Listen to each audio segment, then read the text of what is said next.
Bonjour, vous souhaitez participer au Hacking Health, mais votre cursus est trop éloigné pour avoir une idée précise des problèmes liés à notre système de santé. En première intention, n'oubliez pas de profiter de votre propre expérience et de vous projeter à la place d'eux. C'est le meilleur moyen d'arriver à vos fins. On peut regrouper les problématiques en grandes catégories.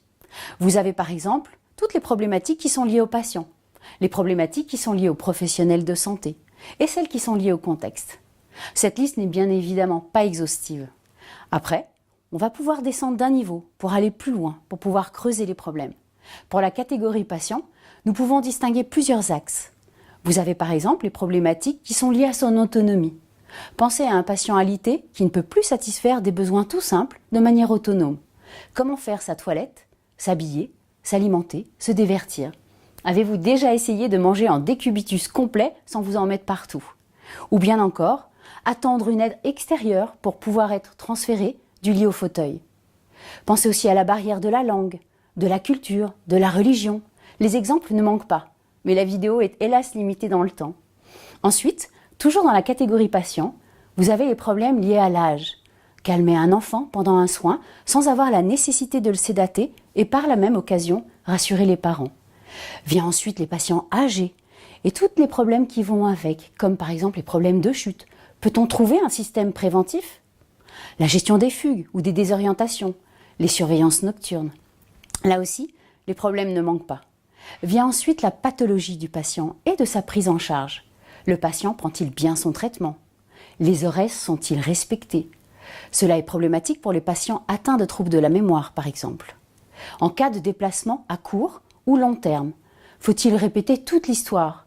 Le dossier médical personnalisé de la caisse primaire d'assurance maladie est une aide pour les professionnels de santé. Mais contient-elle toutes les petites habitudes du patient qui font que sa maladie est beaucoup plus facile à accepter?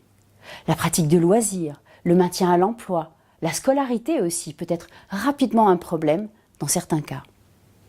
Dans la catégorie de la pathologie du patient, vous avez aussi tout ce qui concerne le maintien du lien avec la famille en cas de coma, de troubles de la mémoire.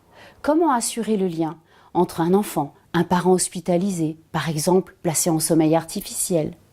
Réfléchir sur le maintien de la mémoire, du lien social, du lien familial.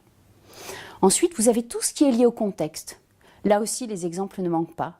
Qui ne s'est jamais perdu dans un centre de soins, dans un hôpital, pour trouver un patient, pour trouver un consultant? Comment gérer la gestion sécurisée des données médicales? Comment gérer de manière presque instantanée l'adéquation, l'activité avec le personnel?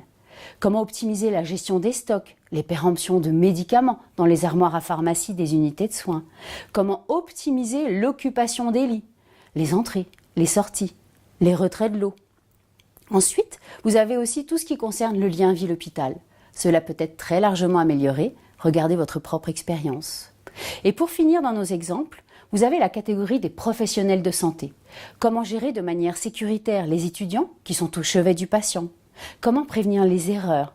Comment optimiser les circuits, la circulation des flux, les délais d'attente aux urgences, les nouvelles aux proches? Voilà, nous avons essayé d'être le plus proche possible de toutes les problématiques qui peuvent être liées au système de santé. Surtout, n'oubliez pas, le secret, c'est de vous positionner aussi en tant que patient ou en tant qu'acteur de ce système de santé si vous voulez aller trouver la problématique à traiter. Nous vous attendons nombreux au prochain Hacking Health. Merci.